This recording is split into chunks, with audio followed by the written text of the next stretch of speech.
शुक्रवार दिन पुरी लोकनाथ रोड स्थित सारस्वत विद्यानिकेतन और सारस्वत सेकेंडरी स्कूल रे शिशु दिवस महासमारोह पालित हो जाइछि।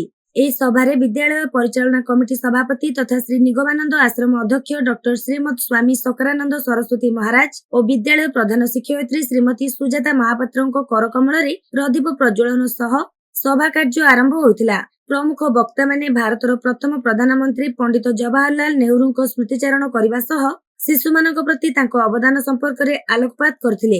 विद्यालयर छात्र छात्री मानक मध्यरे चित्रांकन, क्विज, साधारण ज्ञान, कौतुक पोशाक प्रतियोगिता आयोजन करा जायतिला। एथिरे विचारक भाबे श्रीजुक्त गोविंद चंद्र महांती और श्रीजुक्त मधुसूदन पूजा पंडा जोगदेई कृति छात्र छात्री को चयन करथिले। विद्यालयर सह प्रधान शिक्षक श्रीजुक्त मिलन कुमार बिसोई, प्रातः पर्याय तत्वावधारिका श्रीमती अर्पिता मिश्र, वरिष्ठ शिक्षयित्री श्रीमती कल्पना पट्टनायक तथा समस्त शिक्षा और अणशिक्षा कर्मचारी सहयोग में पवित्र शिशु दिवस महासमारोह समाहित होइतिला।